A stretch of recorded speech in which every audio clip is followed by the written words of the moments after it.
I still hear the rain the way it fell that October, steady, quiet, not the kind that drowns out sound but the kind that makes you hear everything else more clearly, the rustle of wool against a chair arm, the sigh someone tries to keep to themselves, the slow tick of the wall clock in the hallway that never quite matched the one in the kitchen.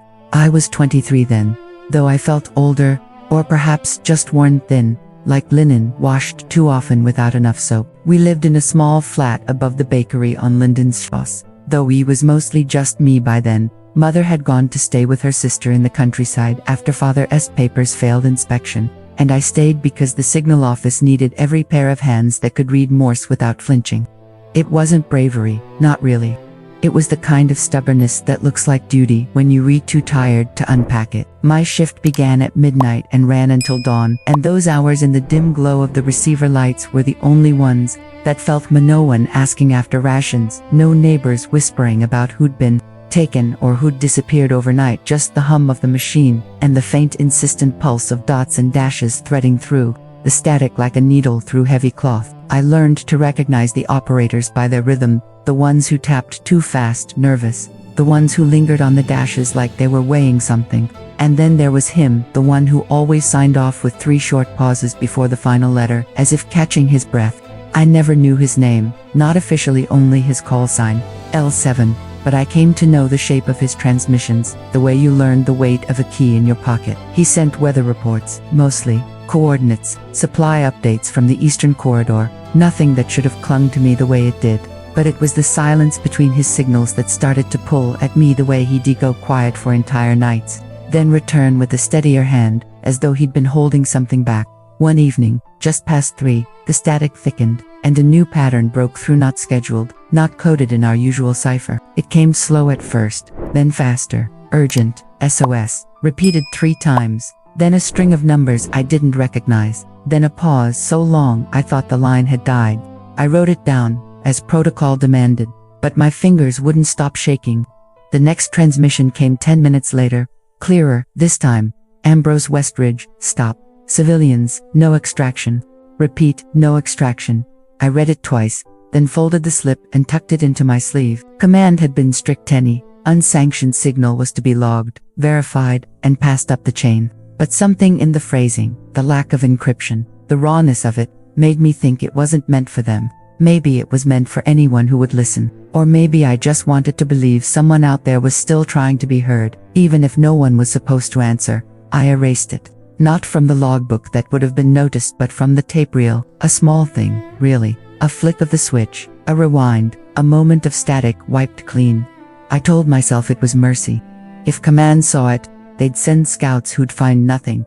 Or worse, they'd mark the area for bombardment to deny resources. Better, I thought, to let it vanish.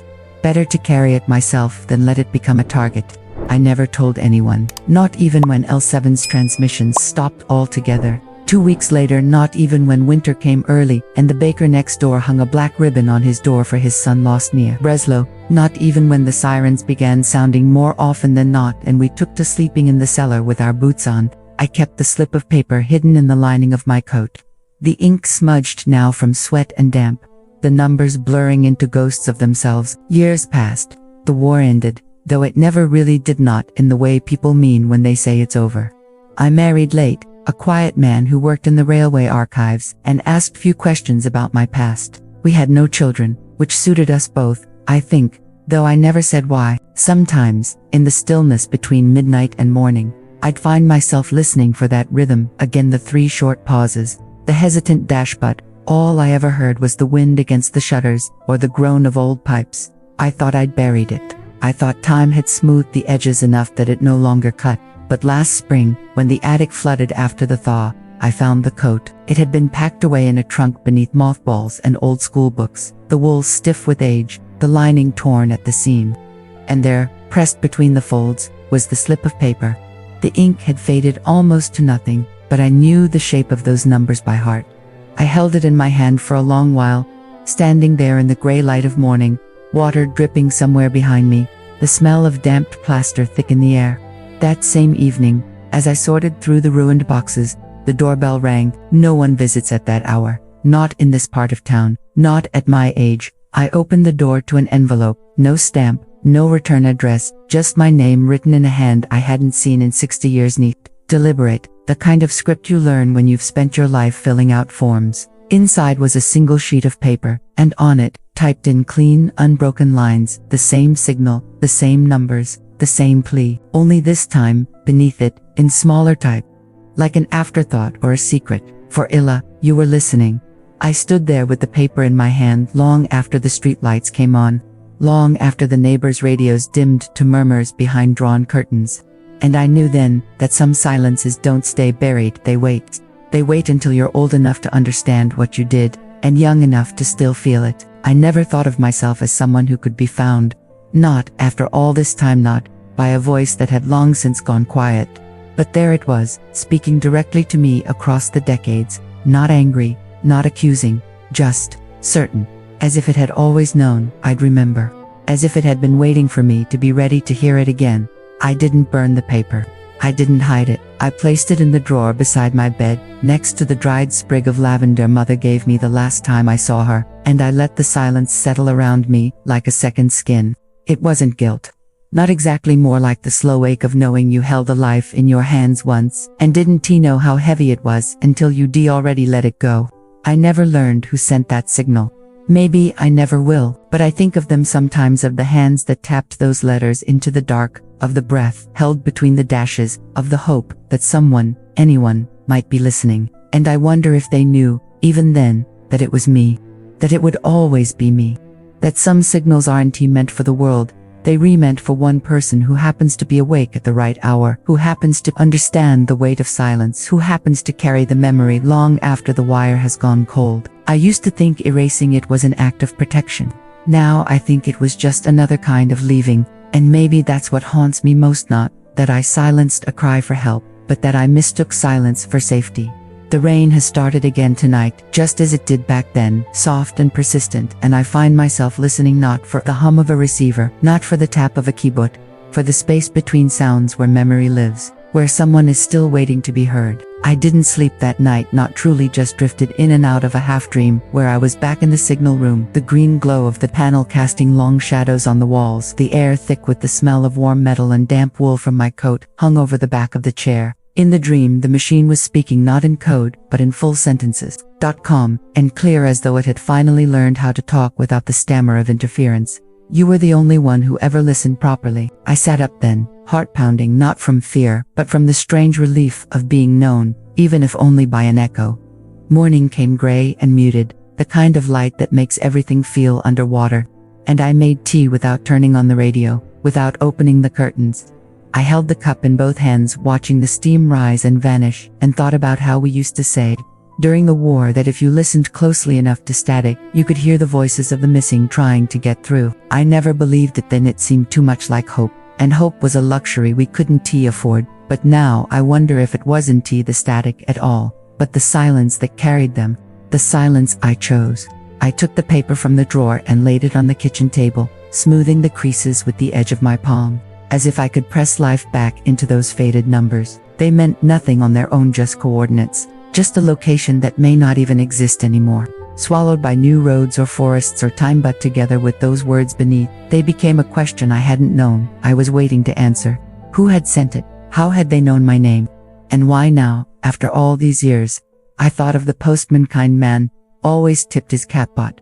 He hadn't been working the route long enough to know my history, let alone deliver something so deliberate without a stamp or address. No, this had been placed by hand, slipped into my mailbox when I was inside, when the street was empty. Someone had walked up to my door, looked at the number, and left it there knowing I would find it.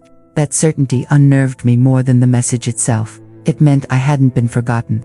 It meant someone out there still carried the same weight I did, or at least knew where to find me to pass it back.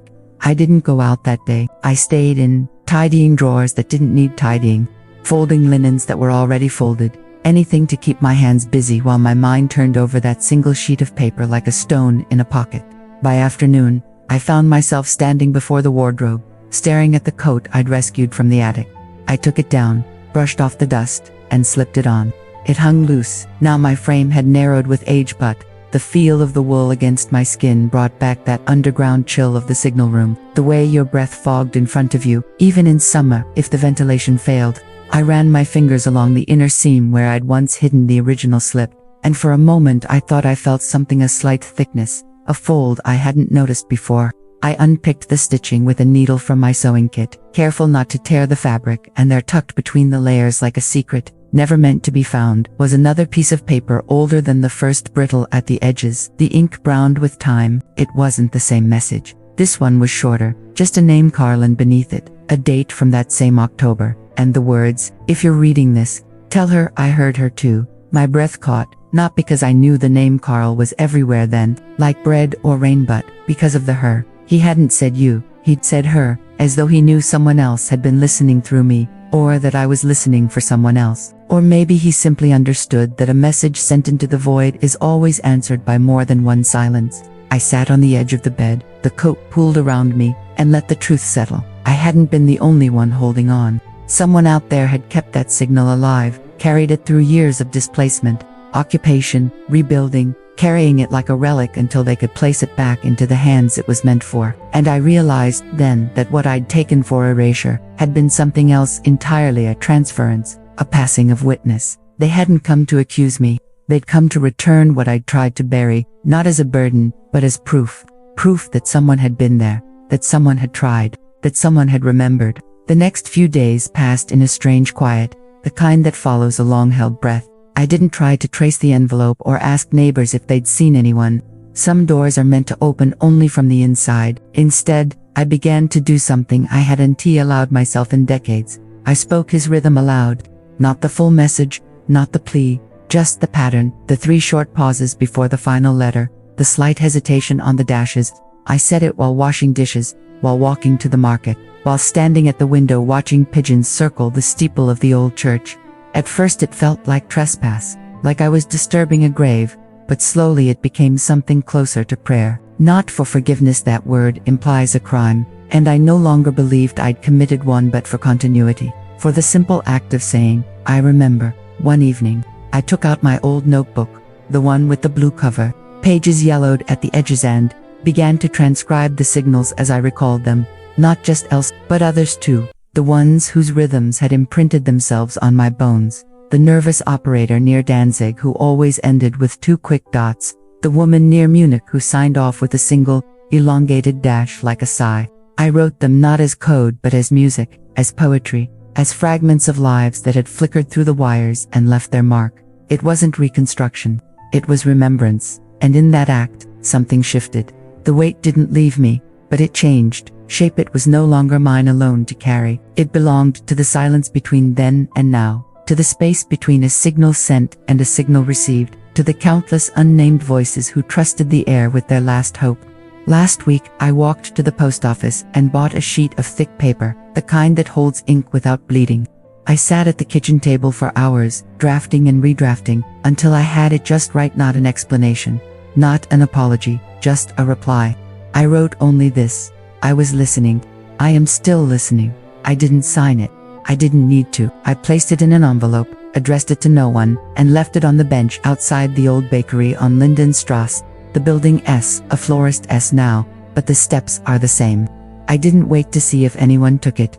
That wasn't the point. The point was to send it back into the world. To let it travel the same invisible paths those old signals once did, carried not by wires, but by intention. When I got home, I made tea again, the same way I had that first night, and stood by the window as dusk gathered in the street. The rain had stopped, and for the first time in weeks the sky cleared enough to show a few stars, faint, distant, but there. I thought of all the messages we send into the dark, not knowing if they'll land anywhere at all, and how sometimes decades later one finds its way back to you, not to haunt you but to tell you that you were heard, that you mattered, that your silence, however chosen, was also a kind of answer. I never thought I'd live long enough to understand that what I carried wasn't a secret to be buried, but a thread to be held onto until someone else could grasp it too. And now, standing here in the quiet of my kitchen, steam rising from the cup in my hands, I feel it, not relief, not peace exactly, but something steadier. The knowledge that listening is its own form of speaking, and that some signals don't need to be answered to be complete. They only need to be remembered.